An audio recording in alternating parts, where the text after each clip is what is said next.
Hello, നമസ്കാരം പ്രിയ സുഹൃത്തുക്കളെ. ദ്വാരകയിലെ railway സ്റ്റേഷനാണ് കാണുന്നത്. നമ്മുടെ യാത്രയിലെ സുഹൃത്തുക്കളെല്ലാം വിജയൻ സാർ കൈ കാണിക്കുന്നത് കണ്ടോ? അത് നമ്മുടെ ഒരു അടുത്ത സുഹൃത്താണ്. അപ്പോൾ ദ്വാരകയിൽ നമ്മുടെ സുഹൃത്തുക്കൾ എല്ലാവരും റെയിൽവേ സ്റ്റേഷനിൽ അക്ഷമരായി കാത്തിരിക്കുകയാണ്. അക്ഷമരായി പ്രശ്നമില്ല, കാരണം 4:10 ഉള്ളൂ. ഇനിയും ഒരു അരമണിക്കൂർ കഴിഞ്ഞ് ട്രെയിൻ വരുള്ളൂ. നേരെ അഹമ്മദാബാദ് എന്ന് പറയുന്ന നമ്മുടെ ഗുജറാത്തിലെ ഏറ്റവും വലിയ ടൗണിലേക്ക്, സിറ്റി എന്ന് തന്നെ പറയാം, സിറ്റിയിലേക്കാണ് പോകുന്നത്. 10:10 അവിടെ എത്തിച്ചേരും. ഇപ്പോൾ സമയം 4:10. 6 മണിക്കൂർ, ഇപ്പോൾ സമയം 4:10 ആയിട്ടില്ല, 3:25. പത്മാമാടൻ തിരുത്തി പറഞ്ഞു. അത് പറഞ്ഞത് വളരെ കറക്റ്റാണ്. ട്രെയിൻ വരുന്ന സമയമാണ് നമ്മൾ ഉദ്ദേശിച്ചത്, മാറിപ്പോയി. ട്രെയിൻ 4:10 വരും, 10:10 അഹമ്മദാബാദിലെത്തും, 6 മണിക്കൂർ കൊണ്ട് എത്തും. അത് ഏത് ട്രെയിനാണ് എന്ന് ചോദിച്ചാൽ വന്ദേ മാതരം അല്ല, വന്ദേ ഭാരത്. വന്ദേ ഭാരതിലെത്തും. നമ്മുടെ അഭിമാനമായ വന്ദേ ഭാരത് എത്താൻ പോകുന്നത് നമ്മുടെ സുഹൃത്തുക്കൾ നിൽക്കുന്നു. ഭട്ട് ഫാമിലി എന്ന് പറയും. സന്ധ്യ മാഡം, ഗംഗാധർജി, രാമനാഥൻ. അപ്പോൾ അങ്ങനെ എല്ലാവരും ഉണ്ട്. തീർച്ചയായിട്ടും ഉറക്കം അത് കുഴപ്പമില്ല, കാരണം എല്ലാവരും 2 മണിക്കൊക്കെ എഴുന്നേറ്റതാണ്, ചെറിയ ഉറക്കമൊക്കെ കാണും. അപ്പോൾ അതുകൊണ്ട് തീർച്ചയായിട്ടും 10:10 6 മണിക്കൂർ കൊണ്ട് എത്തുന്ന ട്രെയിൻ എന്ന് പറയുന്നത് നമ്മുടെ അഭിമാനമായ വന്ദേ ഭാരത്. അപ്പോൾ വന്ദേ ഭാരതിൽ കയറുന്നതിലുള്ള ഒരു അഭിമാനത്തോടു കൂടി, അതുമാത്രമല്ല ദ്വാരക കണ്ടതിൻ്റെ സന്തോഷത്തിലും സംതൃപ്തിയിലും ഇല്ല, ഞാൻ വീഴൂല. കാരണം ഞാൻ വീണാലും ഈ മൊബൈൽ ക്യാമറ പോകരുത്. അപ്പോൾ റെഡിയായിരിക്കുകയാണ്.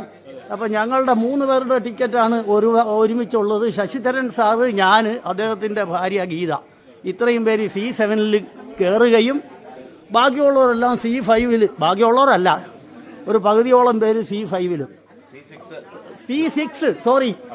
C6ഉം C7ഉം. Good bye Dwaraka. അത് തിരുത്തി തന്നത് നമ്മുടെ ബഹുമാന്യനായ professor Ajith Kumar sir. Hello. അപ്പോൾ പ്രിയ സുഹൃത്തുക്കളെ, വന്ദേ ഭാരത് എന്ന് പറയുന്ന മനോഹരമായ സൂപ്പർ ഫാസ്റ്റ് ട്രെയിനിൽ സഞ്ചരിച്ചു കൊണ്ടിരിക്കുകയാണ് ദ്വാരകയിൽ നിന്നും അഹമ്മദാബാദിലേക്ക്. 4:10 കൃത്യം എത്തിച്ചേർന്ന വന്ദേ ഭാരത്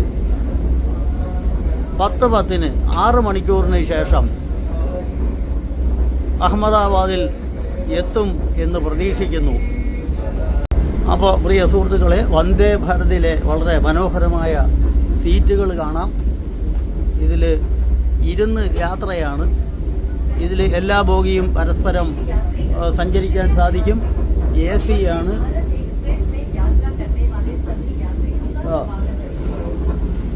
ഇതാണ് സംഭവം.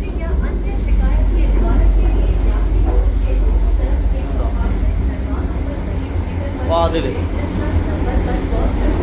എല്ലാം വളരെ ഗംഭീര സംവിധാനങ്ങളാണ്.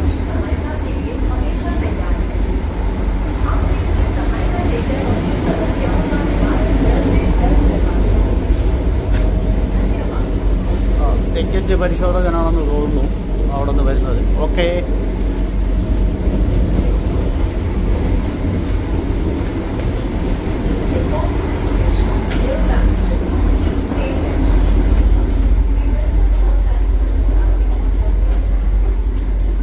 ഓട്ടോമാറ്റിക് വാതിൽ തുറന്നു.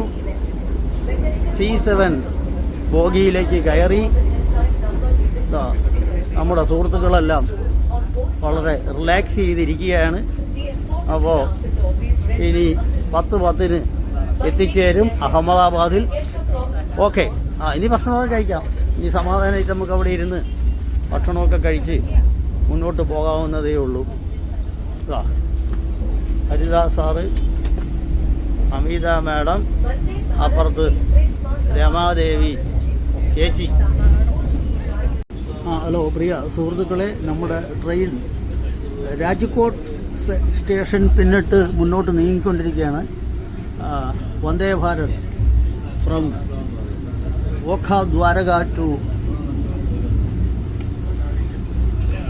അഹമ്മദാബാദിൽ 10:10 എത്തും. 6 മണിക്കൂർ യാത്ര. 4:10 ഞങ്ങൾ ദ്വാരകയിൽ നിന്ന് കയറി. ഇപ്പോഴിതാ രാജ്കോട്ട് ജംഗ്ഷൻ കഴിഞ്ഞിരിക്കുകയാണ്. നേരം വെളിച്ചം വീശി തുടങ്ങി. ഇപ്പോൾ സമയം 7 മണി. പക്ഷേ മൂടൽമഞ്ഞ് കാരണം സൂര്യനെ ഒന്നും കാണാൻ കഴിയുന്നില്ല. രാജ്കോട്ട് നഗരം ഉണർന്നു തുടങ്ങിയതേ ഉള്ളൂ. ഹലോ സുഹൃത്തുക്കളെ, സൂര്യൻ ഉദിച്ചുയർന്ന് നിൽക്കുന്നതിൻ്റെ മനോഹരമായ കാഴ്ച. മൂടൽമഞ്ഞുണ്ട്, അതുകൊണ്ട് തന്നെ 7:30 മണിയായെങ്കിലും അത്ര വ്യക്തമല്ല. എങ്കിലും സൂര്യനാണ്, ചന്ദ്രനല്ല, സൂര്യൻ. അപ്പോൾ വന്ദേ ഭാരതിൽ ബ്രേക്ക്ഫാസ്റ്റ് വന്നിട്ടുണ്ട്. ടിക്കറ്റിൽ ബ്രേക്ക്ഫാസ്റ്റ് ഇൻക്ലൂഡഡ് ആണ്. അതാണ് ബ്രേക്ക്ഫാസ്റ്റ്. അപ്പോൾ സുഹൃത്തുക്കളെ, വന്നിരിക്കുന്നത് സബർമതി ആശ്രമത്തിൽ. അഹമ്മദാബാദ് എന്ന് പറയുന്ന ഗുജറാത്തിലെ ഏറ്റവും വലിയ സിറ്റിയുടെ പ്രാന്തപ്രദേശത്ത് തന്നെയാണ് സബർമതി ആശ്രമം.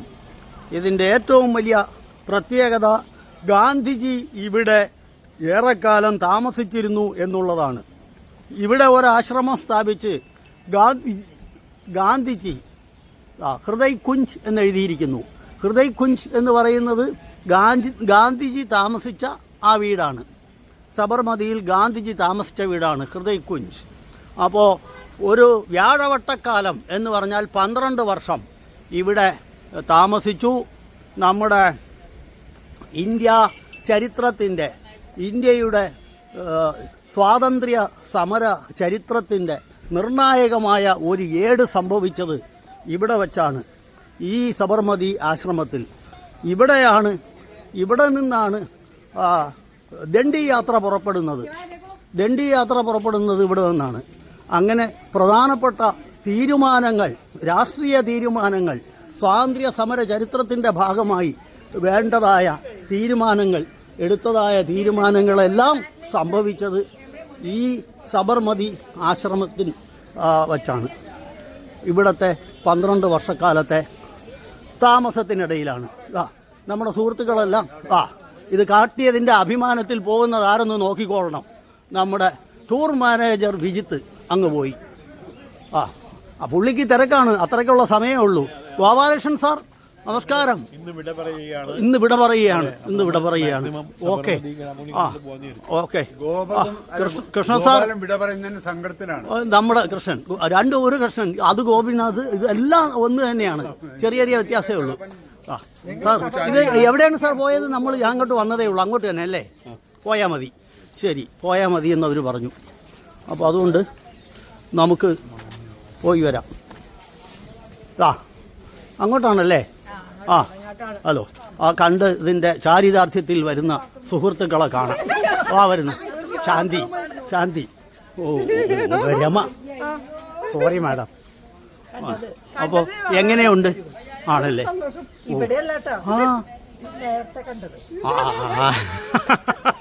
അതെന്തോ ഒന്ന് സൂചിപ്പിച്ച്. അതിനി ആലോചിച്ച് നോക്കാം. അവർ തമാശക്കാരാ. അപ്പോൾ അതുകൊണ്ട് ഇവിടെ നമുക്ക് കാണാം. ഒരു സന്യാസി വര്യനാണ് ആശ്രമം.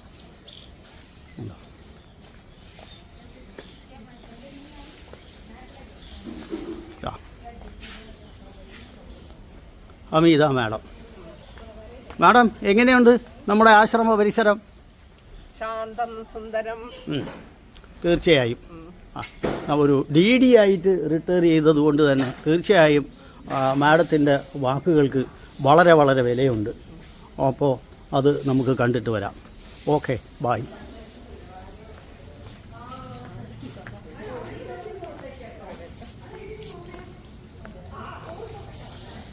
ഹലോ പ്രിയ സുഹൃത്തുക്കളെ, മകൻലാൽ ഗാന്ധി താമസിച്ചിരുന്ന വീടാണ്. മകൻലാൽ ഗാന്ധി. മകൻലാൽ ഗാന്ധി എന്ന് പറയുന്നത് ഗാന്ധിജിയുടെ അനന്തരവനാണ്. അനന്തരവൻ എന്ന് മാത്രമല്ല, ആദ്യകാല ഗാന്ധിജിയുടെ ശിഷ്യരിൽപ്പെട്ട ഒരാളാണ് മകൻലാൽ ഗാന്ധി. അപ്പോൾ അദ്ദേഹം താമസിച്ചിരുന്ന വീടാണ് കണ്ടുകൊണ്ടിരിക്കുന്നത്. ഇതിപ്പോൾ മ്യൂസിയമായി പ്രവർത്തിക്കുന്നു. ചർക്ക നൂൽ നൂറ്റിരുന്ന ചർക്ക. സ്വന്തമായി നൂൽ നൂറ്റ് വസ്ത്രമുണ്ടാക്കിയാണ് ധരിച്ചിരുന്നത്. അത് നോക്കണം. ഇതൊക്കെയാണ് നമ്മൾ കണ്ട് പഠിക്കാനുള്ളത്. അല്ല, സ്വന്തമായി നൂൽ നൂറ്റ് വസ്ത്രമുണ്ടാക്കി ധരിച്ചിരുന്നു. സ്വാശ്രയ പ്രസ്ഥാനം, സ്വാശ്രയത്വം,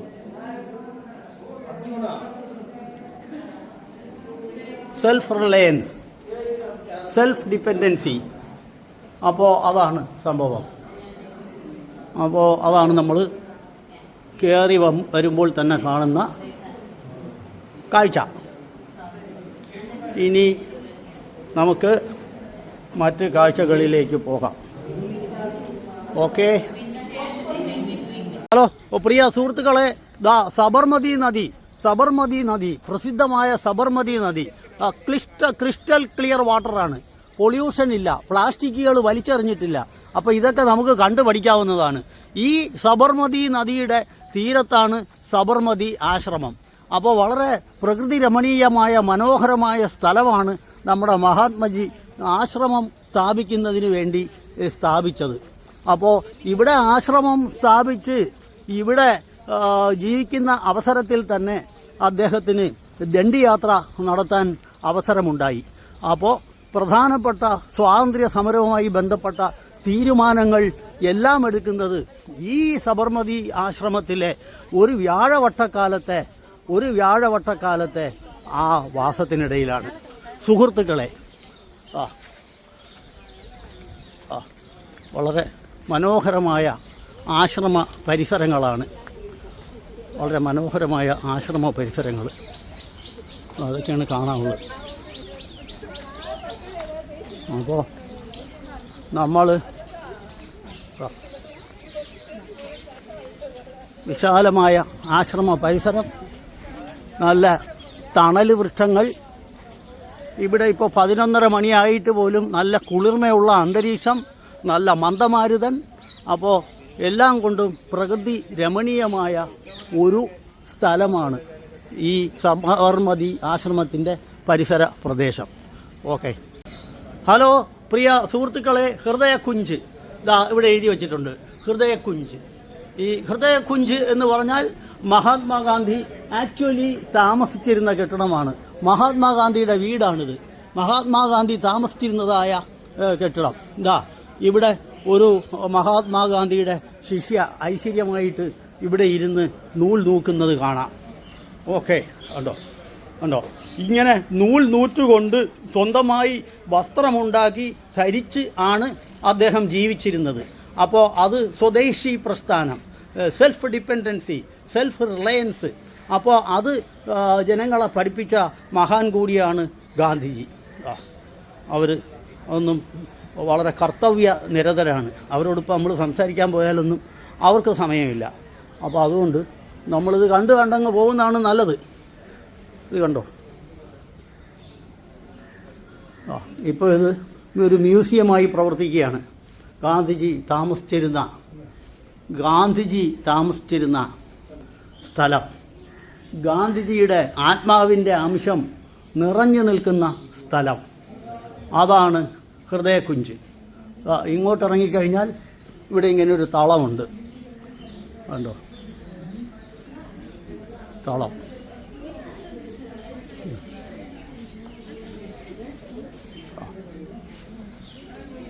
കസ്തൂർബാ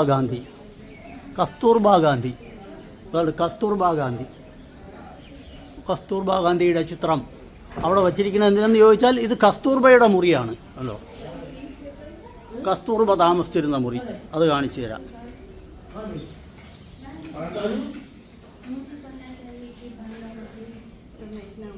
കസ്തൂർബ ഗാന്ധി. ഗാന്ധിജിയുടെ പ്രിയ പത്നിയായ കസ്തൂർബ ഗാന്ധി. കസ്തൂർബ ഗാന്ധി ആരാണെന്ന് സുഹൃത്തുക്കളെ പരിചയപ്പെടുത്തേണ്ട ആവശ്യമില്ല, എന്നാലും പറഞ്ഞു എന്നുള്ളതേ ഉള്ളൂ. അപ്പോൾ അതാണ് കസ്തൂർബ ഗാന്ധി. അല്ലോ, ഇതൊക്കെ ഓരോരോ മുറികളാണ്.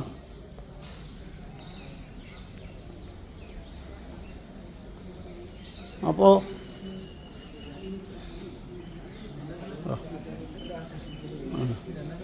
ഇതൊക്കെ അദ്ദേഹത്തിൻ്റെ ഓരോ ആപ്തവാക്യങ്ങൾ അവിടെ എവിടെയൊക്കെ എഴുതി വച്ചിട്ടുണ്ട്. അത് നമുക്കറിയാമല്ലോ, അദ്ദേഹത്തിൻ്റെ ആപ്തവാക്യങ്ങൾ. ആദർശം ഇന്ത്യക്കാരെ പഠിപ്പിച്ച മാന്യദേഹം.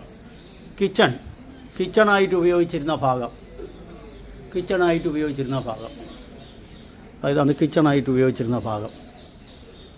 അപ്പോൾ അത് അവിടെ എന്തോ പൂട്ടിയിരിക്കുന്ന സ്റ്റോർ റൂമാണ് പൂട്ടിയിരിക്കുന്നത്. അപ്പോൾ അതിനകത്ത് വല്ലതും സ്റ്റോർ ചെയ്തിട്ടുണ്ടാവും. കിച്ചണുമായിട്ട് ബന്ധപ്പെട്ട് ഉള്ള സാധനങ്ങൾ സ്റ്റോർ ചെയ്തിട്ടുണ്ടാവും. ഇതാ നോക്കണം, അദ്ദേഹത്തിൻ്റെ കണ്ണട ഗ്ലാസിൻ്റെ ഉള്ളിലാണ്, തൊടാനൊന്നും പറ്റത്തില്ല. അത്ര ലളിതമായ ഒരു കണ്ണട. മരം കൊണ്ടുള്ള മെതിയടി. ഓക്കെ, കണ്ടോ, ബിലോങ്ങിങ്സ് അദ്ദേഹത്തിൻ്റെ. അപ്പോൾ അതാണ് അദ്ദേഹം ഉപയോഗിച്ചിരുന്ന സാധനങ്ങളാണിത്. അപ്പോൾ അതൊക്കെ കാണുന്നതിനും ഇവിടെ വന്ന് ഗാന്ധിജിയുടെ ആത്മാവിൻ്റെ അംശം നിറഞ്ഞു നിൽക്കുന്ന ഈ അന്തരീക്ഷവുമായി താതാത്മ്യപ്പെടുന്നതിനും വേണ്ടി ധാരാളം സന്ദർശക സുഹൃത്തുക്കൾ വരുന്നുണ്ട്. അപ്പോൾ ഇനി ഏറ്റവും പ്രധാനപ്പെട്ട റൂം കാണിച്ചു തരാം. അതാണ് ഗാന്ധിജിയുടെ റൂം. ഇതാണ് ഗാന്ധിജി. ഉണ്ടോ?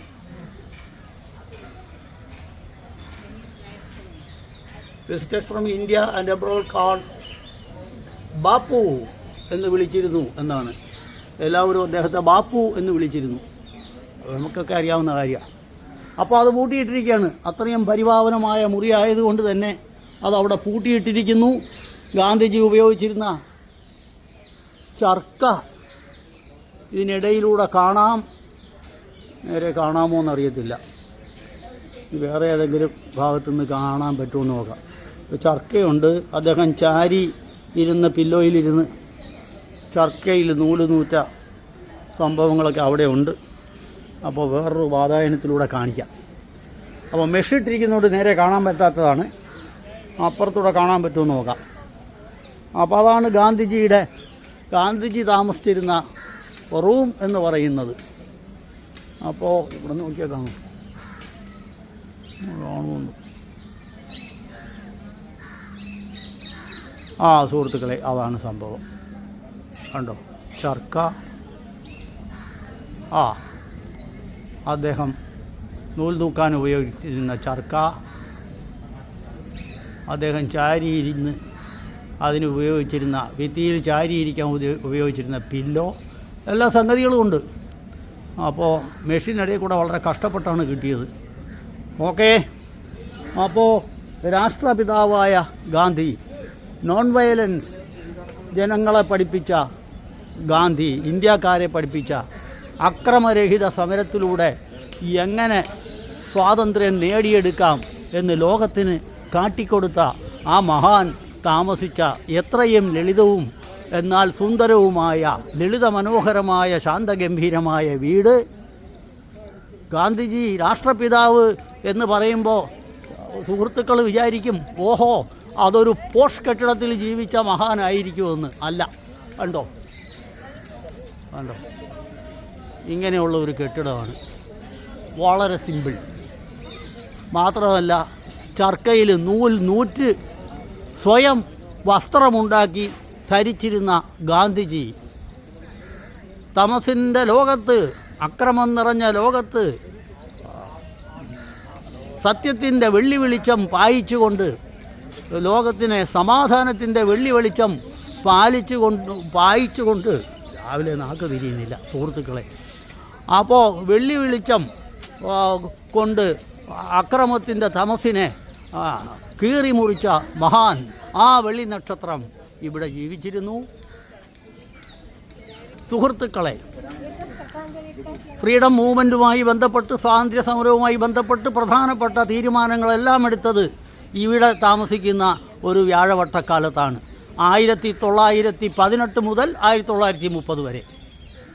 ഓക്കെ, നമ്മുടെ സുഹൃത്തുക്കളെല്ലാം ഇവിടെ നിന്ന് ധാരാളമായി ഫോട്ടോകൾ എടുക്കുകയാണ്. വിജയൻ സാറ് എന്ത് ചെയ്യണമെന്നറിയാതെ നിലകൊള്ളുന്നു. സാറ് എന്ത് പറയുന്നു സാർ ഇത് കാണുമ്പോൾ? ഇത് കാണുമ്പോൾ എനിക്ക് നമ്മുടെ രാഷ്ട്രപിതാവിനെ ഓർക്കുന്നുണ്ട്. തീർച്ചയായിട്ടും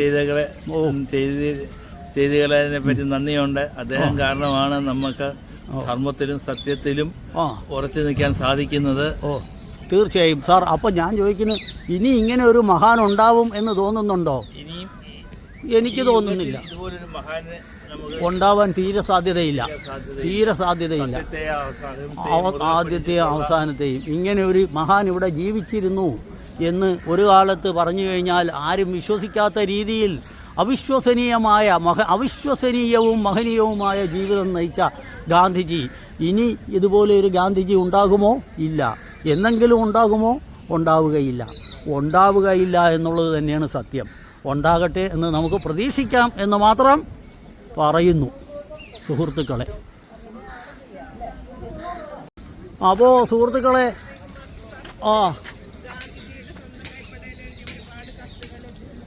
അവിടെ ഉണ്ടല്ലേ? ഓക്കെ മാഡം, അതും കൂടെ ഞാൻ പോയി നോക്കിയിട്ട് വരാം. അപ്പോൾ സുഹൃത്തുക്കളെ, വളരെ മനോഹരമായ ശാന്തഗംഭീരമായ പരിസര പ്രദേശങ്ങളാണ് കാണുന്നത്. ഈ ചുറ്റുപാട് കണ്ടോ, നല്ല ഗാന്ധിജി ഒരു പ്രകൃതി സ്നേഹി കൂടെ ആയിരുന്നു. വലിയ വൃക്ഷങ്ങൾ വളർത്തുക, തണുപ്പ് കിട്ടും, ഓക്സിജൻ കിട്ടും, പ്രാണവായു കിട്ടും, അങ്ങനെ പല പല ഗുണങ്ങളുണ്ട്. അപ്പോൾ ഏതായാലും ഒരു മാതൃകാപരമായ ഒരു ജീവിതം തന്നെ നയിച്ച മഹാനാണ്. Nandini guest house of the ashram. ഇത് നന്ദിനി ഗസ്റ്റ് ഹൗസ്. നന്ദിനി എന്നാണ് അതിൻ്റെ പേര്. നന്ദിനി എന്ന് പറഞ്ഞാൽ ഗസ്റ്റ് ഹൗസ്, അതിഥി മന്ദിരം. അപ്പോൾ അതിഥി മന്ദിരമാണ്. അതിഥികൾ വരുമല്ലോ, സ്വാഭാവികമായിട്ടും മഹാത്മാഗാന്ധിയെ സന്ദർശിക്കുന്നതിന് വേണ്ടി തീർച്ചയായും അതിഥികൾ വരും. അപ്പോൾ അവരെ സ്വീകരിച്ചിരുന്ന ആശ്രമത്തിലെ ഭാഗമാണ് നന്ദിനി ഹൗസ് എന്ന് പറയുന്നത്. അതിഥി മന്ദിരം. അതിൻ്റെ വാതായനം എവിടെയാണെന്ന് അറിയാൻ വയ്യ. അപ്പുറത്തെ കാലം ആയിരിക്കും. വാതായനം അടച്ചിട്ടിരിക്കുന്നു, ചിലപ്പോൾ അടച്ചിട്ടിരിക്കുകയായിരിക്കും. അപ്പോൾ ശരി, അതാണ് സംഭവം. ഓക്കെ. അപ്പോൾ സുഹൃത്തുക്കളെ, ഇവിടെ ഇങ്ങനെ ഒരു കെട്ടിടമുണ്ട്. അത് പ്രാർത്ഥനാ മന്ദിരമോ അതോ കോൺഫറൻസ് ഹാളോ എന്തോ ആണ് അതിൻ്റെ ഷേപ്പ് കണ്ടിട്ട്. അപ്പോൾ ഇത്തരം ധാരാളം കെട്ടിടങ്ങൾ ഇതിനകത്തുണ്ട്. അതിനിടയിൽ അവിടെ ഒരു കെട്ടിടം പൊളിച്ചു പണിതുകൊണ്ടിരിക്കുന്നു. അത് വിനോബാജിയുടെ മന്ദിരം, വിനോബാ ഭാവേ മന്ദിരം ആണ് എന്നറിയാൻ കഴിഞ്ഞു. അത് അവിടെ പൊളിച്ചു പണിയുന്നു. വിനോബാ ഭാവേ ഗാന്ധിജിയുടെ അടുത്ത ശിഷ്യൻ, ഗാന്ധിജിയുടെ ഏറ്റവും വലിയ ആധ്യാത്മിക ശിഷ്യനായ വിനോബാജിയുടെ കെട്ടിടം ആണ്. കുറേ പഴക്കമുള്ളതാണല്ലോ. അപ്പോൾ അത് കേടുപാട് തീർത്ത് പുതുക്കി പണിയോ മറ്റോ ആണ്. അതാണ് സംഭവം. അപ്പോൾ ചുരുക്കം പറഞ്ഞാൽ സുഹൃത്തുക്കളെ, ഈ ആശ്രമ പരിസരത്തു കൂടി നടക്കുമ്പോൾ നമുക്ക് അന്നത്തെ അവസ്ഥകളെക്കുറിച്ച് ചിന്തിക്കാം. അന്ന് എന്തായിരിക്കും അവസ്ഥ? ദണ്ഡി മാർച്ചിനിടെ പോലീസിൻ്റെ അതിക്രമമുണ്ടാകുന്നു, അനവധി പേർക്ക് പരിക്ക് പറ്റുന്നു. ഇതെല്ലാം സഹിച്ചുകൊണ്ട് സ്വാതന്ത്ര്യം നേടിത്തന്നു. അങ്ങനെ സ്വാതന്ത്ര്യം നേടിത്തന്നതിന് നേതൃത്വം വഹിച്ച മഹാൻ ഗാന്ധിജി, അതോടൊപ്പം തന്നെ സത്യം, അഹിംസ, അക്രമരാഹിത്യം തുടങ്ങിയ വിലപ്പെട്ട മൂല്യങ്ങൾ ഇന്ത്യക്ക് മാത്രമല്ല ലോകത്തിന് തന്നെ സമ്മാനിച്ച മഹാനുഭാവൻ, അതും ഗാന്ധിജി അല്ലാതെ മറ്റാരുമല്ല. ഗാന്ധിജിയുടെ ഏറ്റവും വലിയ മറ്റൊരു ശിഷ്യൻ ജവഹർലാൽ നെഹ്റു ആണ് സ്വതന്ത്ര ഭാരതത്തിൻ്റെ ആദ്യത്തെ പ്രധാനമന്ത്രിയായത്. 1948 ഗാന്ധിജിക്ക് മരണം ഏറ്റുവാങ്ങേണ്ടി വന്നു. ഗാന്ധിജി കൊല്ലപ്പെട്ടു. അപ്പോൾ അങ്ങനെ തൻ്റെ ജീവൻ പോലും രാഷ്ട്രത്തിനു വേണ്ടി സംഭാവന ചെയ്ത മഹാനുഭാവനാണ് ഗാന്ധിജി. ഓക്കെ സുഹൃത്തുക്കളെ എങ്ങനെയുണ്ട് ഇവിടെ വന്ന് സന്ദർശിച്ചതിൽ? വളരെ സന്തോഷം. വളരെ സന്തോഷം. എല്ലാ കാര്യങ്ങളും അവിടെ ഉണ്ട്. മനസ്സിലാക്കാൻ പറ്റും. അതെ. അപ്പോൾ എന്ത് പറയുന്നു? വളരെ ശാന്തസുന്ദരമായ, അതെ, നല്ല വൃത്തിയുള്ള സ്ഥലം നന്നായി മെയിൻറ്റെയിൻ ചെയ്തിട്ടുണ്ട്. അതെ, നല്ല വൃത്തിയായിട്ട് മെയിൻറ്റെയിൻ ചെയ്തിട്ടുണ്ട്. ശാന്തസുന്ദരം. പിന്നെന്താ, മ്യൂസിയത്തിൽ നമുക്ക് ഗാന്ധിജിയെ പറ്റിയിട്ടുള്ള പഴയ കാര്യങ്ങളൊക്കെ നമുക്ക് എല്ലാ വിവരങ്ങളും കിട്ടുന്നുണ്ട്. ഡീറ്റെയിൽ ആയിട്ട് എല്ലാ പിക്ചേഴ്സോട് കൂടിയിട്ട് കിട്ടുന്നുണ്ട്. അപ്പോൾ ഗീതാജി വളരെ ഭംഗിയായി പറഞ്ഞു. അപ്പോൾ എല്ലാറ്റിനും ഉപരി നമ്മുടെ ഗാന്ധിജിയുടെ ആത്മാവിൻ്റെ അംശം നിറഞ്ഞു നിൽക്കുന്ന പാവന ഭൂമി കണ്ടതിൻ്റെ ആഹ്ലാദത്തിലാണ് നമ്മൾ സുഹൃത്തുക്കളെ. കണ്ടോ?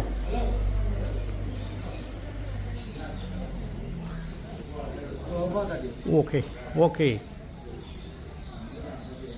ഹലോ സുഹൃത്തുക്കളെ, മ്യൂസിയമാണ് കാണുന്നത്. മ്യൂസിയം.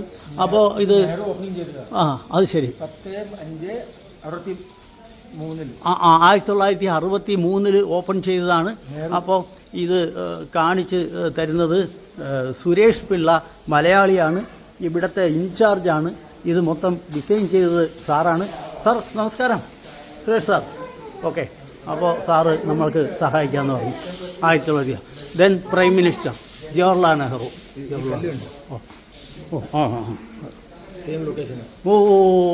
യെസ്. ഇത് ഈ തറയിൽ കാണുന്ന കല്ല് നോക്കുക. അതേ കല്ല് ഇവിടെ കാണാം. പ്രൈം മിനിസ്റ്റർ ഉദ്ഘാടനം ചെയ്യുന്നത് ജവഹർലാൽ നെഹ്റു, ആദ്യത്തെ പ്രൈം മിനിസ്റ്റർ. ഗാന്ധിജിയുടെ ഏറ്റവും പ്രധാനപ്പെട്ട ശിഷ്യൻ ആണ് ജവഹർലാൽ നെഹ്റു, ആദ്യ പ്രൈം മിനിസ്റ്ററായത്. അപ്പോൾ അന്ന് ഉദ്ഘാടനം ചെയ്തതാണ് ഇത്. അതേ ഇതിൽ ക്വാളിറ്റിയിൽ ഇപ്പോഴും കിടക്കുന്നുണ്ട്. ഗാന്ധിജിയെ പറ്റി ഓരോരുത്തർ പറഞ്ഞ കാര്യങ്ങൾ ഇവിടെ ഉണ്ട്. അപ്പോൾ അത് മൊത്തം നമ്മൾ കളയുന്നില്ല, നിങ്ങൾക്കറിയാം. അപ്പോൾ അതിനു വേണ്ടി സമയം കളയുന്നില്ല.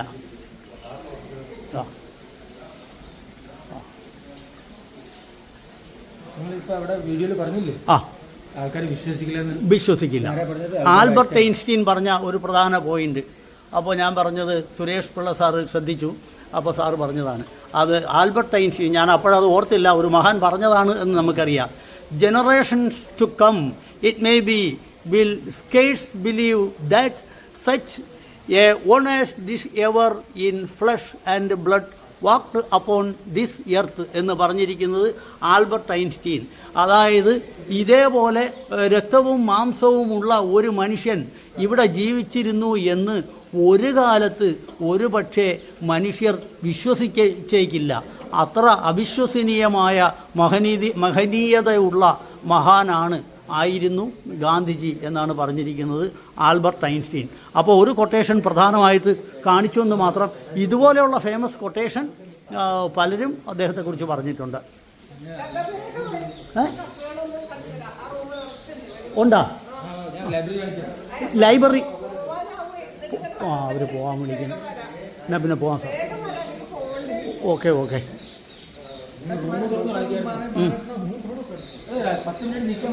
ഇവർ പല തരം ആൾക്കാർ പെട്ടെന്ന് എല്ലാവരും കൂടെ ഒരുമിച്ച് വന്നതല്ലേ, അതുകൊണ്ട് പോകാൻ വിളിക്കുന്നത്. അതാണ് ആ മാഡം എന്ന് പറയുന്നത്.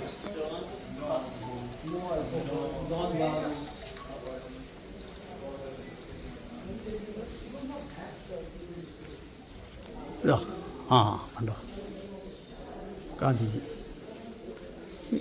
ഗാന്ധിജിയുടെ മ്യൂസിയം.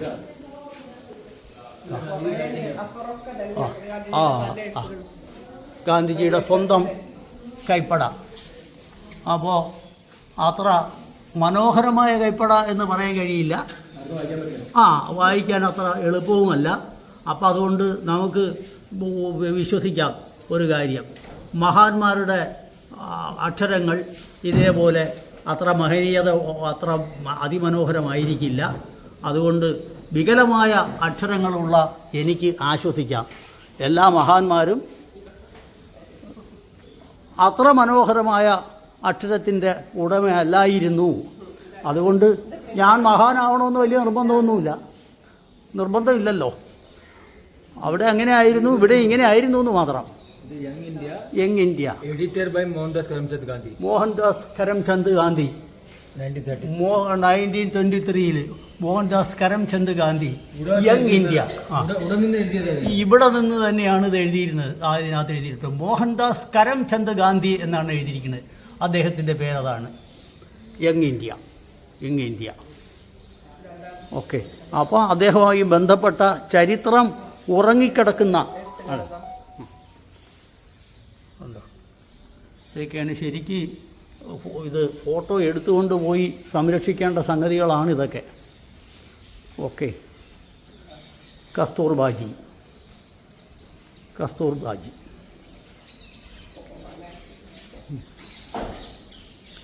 ഓക്കെ. നമുക്ക് പോവാം. സുഹൃത്തുക്കളെ, സുരേഷ് പിള്ള സാർ ഇതിൻ്റെ ഇൻചാർജാണ്. സാറിനെ ഇവിടെ വെച്ച് പരിചയപ്പെട്ടു. സാറാണ് ഇതിൻ്റെ ഡിസൈൻ ഇതെല്ലാം ചെയ്തത്. സാറ് ആയിട്ട് പരിചയപ്പെട്ടു. അതിൻ്റെ അടിസ്ഥാനത്തിൽ സാറ് നമുക്ക് ഗാന്ധിജി താമസിച്ചിരുന്ന മുറി തുറന്ന് കാണിച്ചു തരാം എന്ന് പറഞ്ഞിരിക്കുകയാണ്. ഗാന്ധിജി തുറന്ന് താമസിക്കുന്ന മുറി അതൊരു അസുലഭ ഭാഗ്യമാണ്. അതുകൊണ്ട്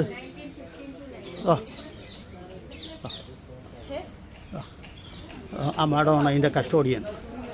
അപ്പോൾ അത് നമുക്ക് തരും.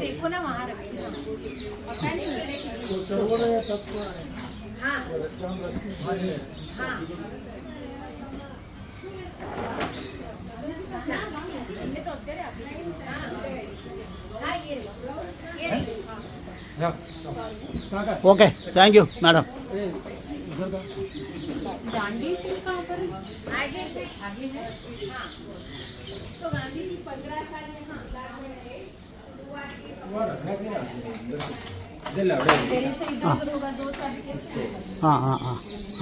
വരട്ടെ. അപ്പോൾ സുരേഷ്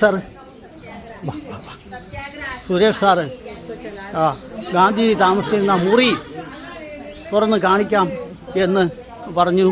അത് കാരണം ഞങ്ങളിവിടെ വന്നിരിക്കുകയാണ്. സുരേഷ് സാറിനെ പരിചയപ്പെട്ടത് ഒരു വലിയ ഭാഗ്യമാണ്.